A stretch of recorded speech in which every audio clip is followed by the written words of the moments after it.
I'm Bill Maxwell, and today we're going to be looking at managing Kubernetes in a hybrid cloud environment. We're going to be using SUSE Rancher to accomplish this, and I'm going to show you how to centralize your authentication, provision clusters both on-prem and in the cloud, and then using Rancher CD to deploy our day 2 operations tools and our applications to these different clusters. What you're looking at right now is the authentication provider selection.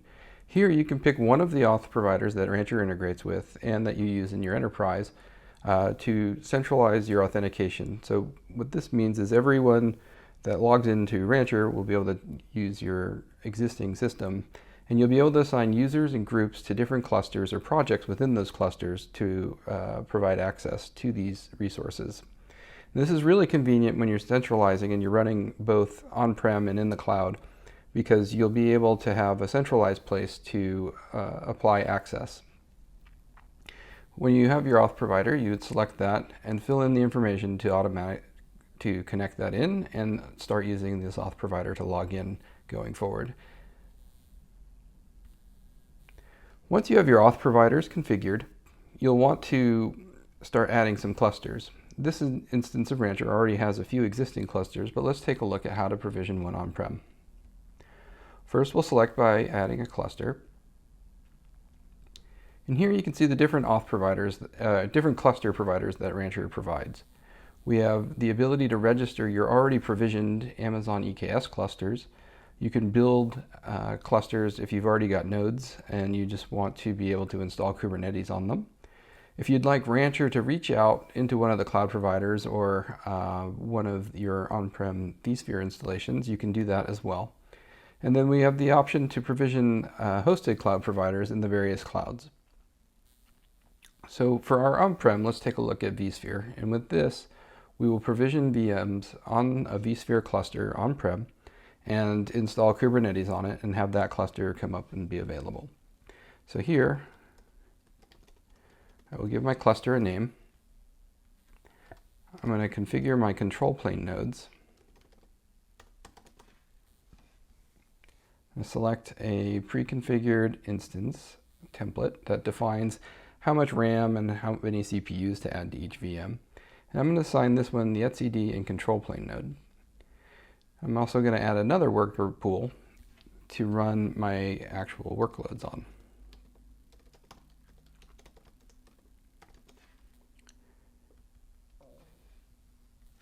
So here we'll add 3 worker nodes to the cluster and for our workloads to run on. Here we can also select different Kubernetes options. We can select the version, the CNI provider, we can add cloud providers, we can also set up an authorized endpoint in the cluster to authenticate to. We also have advanced options that you can configure for the Docker layer, and if you really want advanced, you can edit as YAML. Since we'll just be provisioning with mostly the defaults here, we'll just create that cluster. And you can see now this is starting to provision new VMs and reaching out to our server and starting to provision them. Since that takes a little while, let's take a look at some existing clusters that I've pre-built for our demo.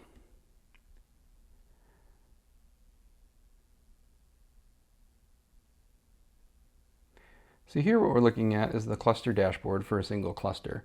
So this allows us to view all of our workloads and namespaces and every resource really on a Kubernetes cluster. Here's a high-level overview dashboard of everything that's running. And now we're going to go to our continuous delivery application. And this is a really powerful tool built into Rancher and allows you to manage your clusters with infrastructure as code using GitOps. So here, what we can see is we've got our various clusters that are being provisioned. And we have cluster groups that we can create a collection of clusters. And so you can have things with like functions or different regions or different clusters that you want to target for your applications.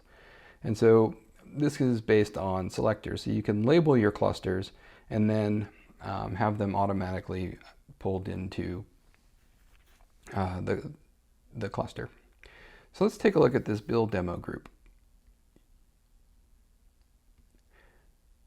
What we're seeing here is in the build demo group, we have a cluster selector for app, that when an app equals build demo, a cluster with that label will automatically be added to it. Let's create a new one.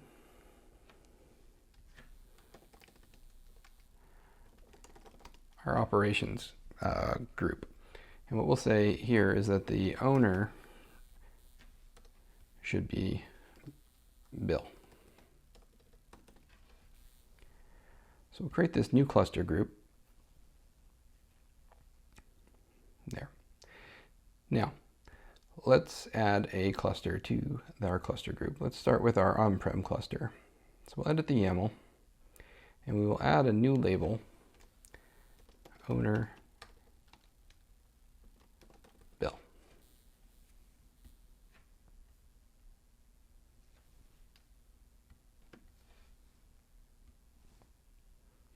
There. And we've created a new group. Our cluster has been automatically added to a group and is now being added, or now is having our core bundles deployed to it. So what this is doing is this is our Git repository, and what this is doing is mapping a source code repository to a group of clusters, and this is going to install our monitoring. And so here we have our monitoring custom resources and our monitoring application. These are all defined in the this is all defined in our Rancher CD tool, and this will map to a GitHub repository that I've got publicly available on GitHub. And so now this has automatically started trying to deploy the monitoring application. And so let's take a look at what's happening on our cluster.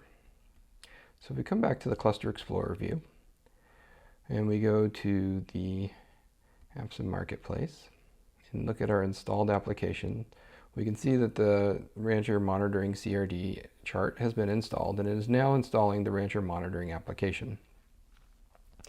Once this is deployed, we'll have access to our Rancher Monitoring solution.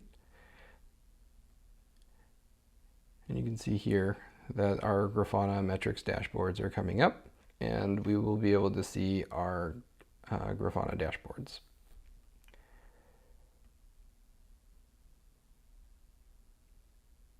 So going back to our Rancher continuous delivery, you can see that that's all been deployed, and now the status has come back up. And so now our on-premise cloud cluster has monitoring. Now let's take a look at this core bundle and see what else we can do. So this fleet YAML file in the repository defines how to deploy this application. And so it has a set of defaults, but when it's deploying the application to a specific type of cluster, we can have this, we can have customizations. So our on-premise cluster is built on RKE, which is managing both the etcd and control plane nodes. And so we have all of these settings to monitor those endpoints. In our cloud hosted, where something like Amazon or AKS is managing the control plane for you, you don't need to monitor those components. That's part of the value that they add, is they manage that component for you. So here, what we're saying in our cloud type of clusters, that we are not going to monitor those particular endpoints. So now, if I want to deploy, let's go back to our cluster list. You can see that I've also deployed an AKS cluster and an EKS cluster, one in Azure and one in Amazon. So each of these is running in the cloud, and each of these can be managed by Rancher. These were all provisioned by Rancher. And so what we can do here is edit the YAML here. And so what we can do here is add owner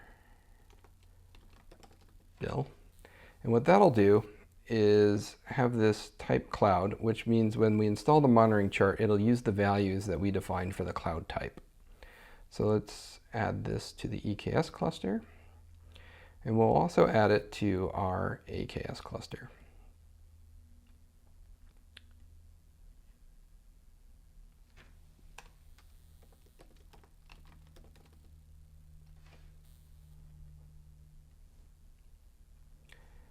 So now each of these have had their, are now being added to the group, and our day 2 operations Git repository is installing the monitoring chart. So each of these clusters will now be available we'll have monitoring available on each of them. We'll also see here that the cluster I built with Vsphere is now registering into Fleet, and that should become active shortly. And so if we go take a look at our EKS cluster, for instance,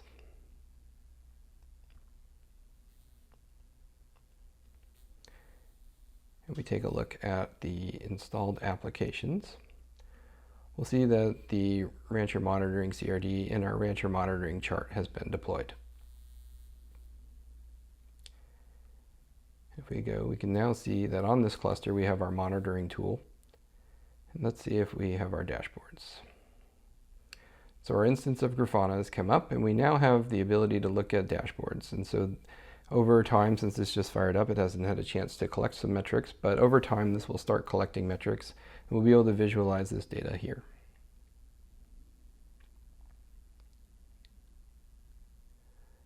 Now, let's go back to our continuous delivery and look at how we can deploy and manage our applications.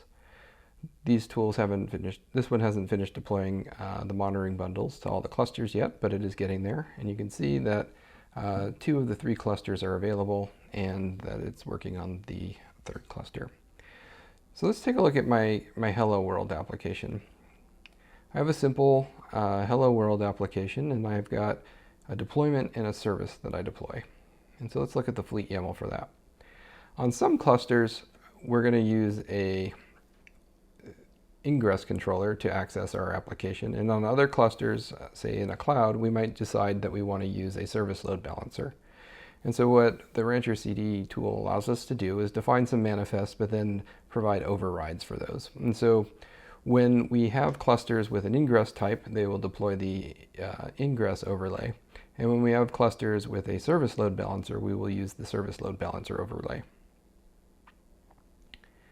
So let's go back and take a look at this. When we look at the Git repository, we can see that it deploys to this demo group. And if we go to our cluster group, we can see that the build demo group is here, and that its configuration, it's looking for clusters that have app equals build demo. So let's add one of our clusters to that.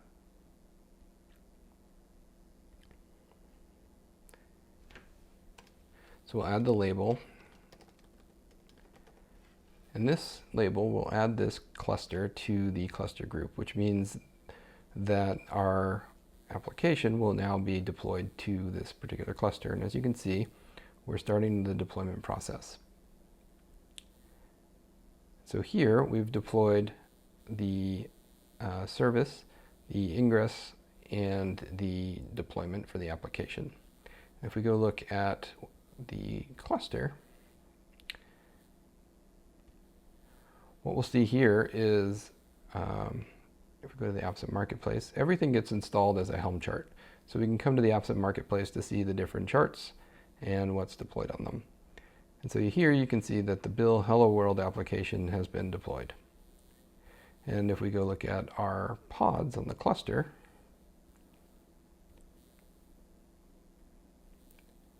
let's just select our Hello World namespace to bring that view down. And here we've got our Hello World application. You can see that it's been deployed and is running. You can see that this service is running as a cluster IP service, and that we've deployed an ingress that points to it.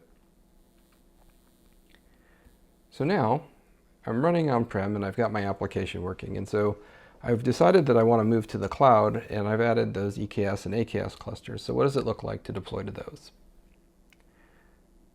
So if we come and look at the clusters, earlier we had the ingress type on our Vsphere cluster, but if we look at our EKS cluster, for instance,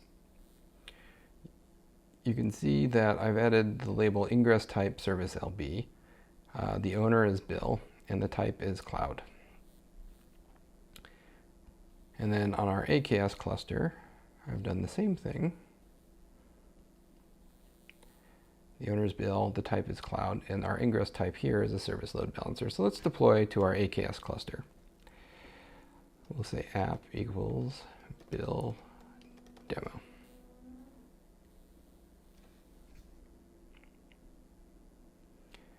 So now we can come back to our Git repository and see that our fleet bundle is now being updated and getting deployed to our AKS cluster. You can see the AKS demo. And if we go over to our AKS cluster, let's take a look at what's happening. I won't go there right now, but if you wanted to, you could go to the apps and marketplace and see the installed apps and see that the Hello World application is being installed there.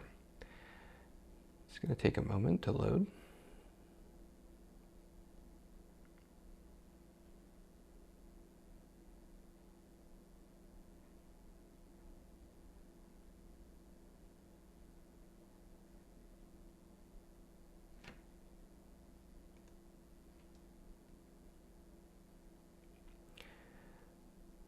All right, so we're on the Hello World namespace, and we can come and see our pod has been deployed. And if we look at our services, oh, we're still on the Vsphere cluster. Let's go back to our AKS cluster.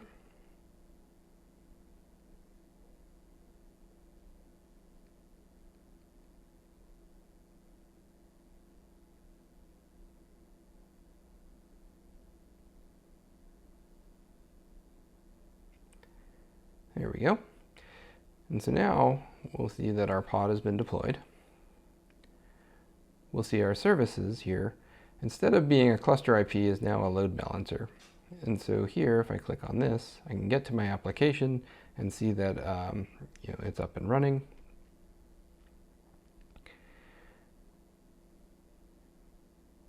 And you'll see that we did not deploy the ingress onto this cluster because we didn't deploy that overlay. And so Rancher CD only updated the service type and only applied the overlay that was needed.